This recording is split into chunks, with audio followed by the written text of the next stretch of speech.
ಹೋಗ್ತಾ ಫುಲ್ ಖುಷಿಯಲ್ಲಿ ಹೋದ್ವಿ. ಆದರೆ hi, welcome back to my mini vlog. ಇವತ್ತು ಡೇ 1 ಆಫ್ ಮಾರಿ ಜಾತ್ರೆ ನೈಟ್ ಹೊರಟಿದ್ವಿ. ಜಾತ್ರೆ ಇದ್ದಿದ್ದರಿಂದ ಟ್ರಾಫಿಕ್ ಫುಲ್ ಜಾಸ್ತಿನೇ ಇತ್ತು. ಜಾತ್ರೆ ಮೇನ್ ಎಂಟ್ರೆನ್ಸ್ನಲ್ಲಿ ಜನ ಸ್ವಲ್ಪ ಕಮ್ಮಿನೇ ಕಾಣಿಸ್ತಾ ಇದ್ರು.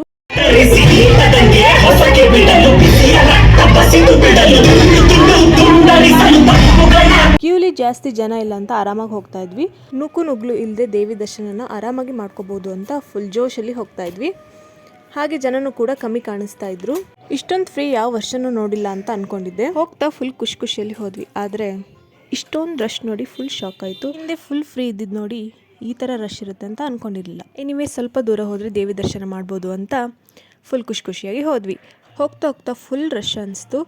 ಟೈಮ್ ಬೇರೆ ಆಗಿತ್ತು. ದೇವಿನ ರಿಟರ್ನ್ ಕರ್ಕೊಂಡು ಹೋಗ್ತಾರೆ ಅನ್ನೋ ಭಯ ಬೇರೆ ಇತ್ತು. ಆದರೂ ಪರವಾಗಿಲ್ಲ, ಇನ್ನು ಸ್ವಲ್ಪ ದೂರ ಹೋದರೆ ದೇವಿ ದರ್ಶನ ಪಡಿಬೋದು ಅಂತ ಹೋಗ್ತಾ ಇದ್ವಿ. ಆದರೆ ಜನ ಮಾತ್ರ ಸಿಕ್ಕಾಪಟ್ಟೆ ಇದ್ದರು. ಇನ್ನೇನು ಹತ್ರ ಬಂದ್ವಿ, ದೇವಿನ ದರ್ಶನ ಮಾಡ್ಕೊಂಡು ಹೋಗ್ಬೋದು ಅನ್ನೋಷ್ಟರಲ್ಲಿ ದೇವಿನ ರಿಟರ್ನ್ ಕರ್ಕೊಂಡು ಹೋದರು. ನಾವು ಬಂದಿದ್ದು ಕೂಡ ಲೇಟ್ ಆಗಿರೋದ್ರಿಂದ ದೇವಿನ ಟೈಮ್ ಸರಿಯಾಗಿ ರಿಟರ್ನ್ ಕರ್ಕೊಂಡು ಹೋಗಲೇಬೇಕಾಗಿತ್ತು. ಸೊ ದೂರದಿಂದನೇ ದರ್ಶನ ಪಡ್ಕೊಂಡು ಹತ್ರದಿಂದ ನೋಡೋಕ್ಕಾಗಿಲ್ಲ ಅಂತ ಸ್ವಲ್ಪ ಬೇಜಾರಾಯಿತು. ಬಟ್ ಎನಿವೇಸ್ ದೂರದಿಂದ ನೋಡಿ ಖುಷಿ ಆಯಿತು. ಹಾಗೆ ಆ ರಶ್ಶಿಂದ ಶಾರ್ಟ್ಕಟ್ ವೇ ಮಾಡಿಕೊಂಡು ಹೊರಗಡೆ ಬಂದ್ವಿ. ಹೊರಗಡೆ ಬರ್ತಾ ಸ್ವಲ್ಪ ಬೇಜಾರಾಯಿತು, ತಾಯಿನ ಹತ್ರದಿಂದ ನೋಡೋಕ್ಕಾಗಿಲ್ಲ ಅಂತ.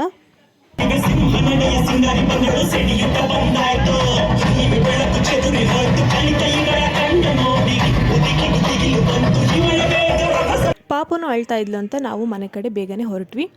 ಸೊ ಇವತ್ತಿನ ಈ ಮಿನಿ ವ್ಲಾಗ್ ಹೀಗಿತ್ತು. ಈ ವ್ಲಾಗ್ ಇಷ್ಟ ಆಗಿದ್ದಲ್ಲಿ ಲೈಕ್ ಮಾಡಿ, ಶೇರ್ ಮಾಡಿ, ಕಮೆಂಟ್ ಮಾಡಿ. ಹಾಗೆ ಯಾರೆಲ್ಲ ಸಬ್ಸ್ಕ್ರೈಬ್ ಮಾಡ್ಕೊಂಡಿಲ್ಲ ಸಬ್ಸ್ಕ್ರೈಬ್ ಮಾಡ್ಕೊಳ್ಳಿ. Thank you.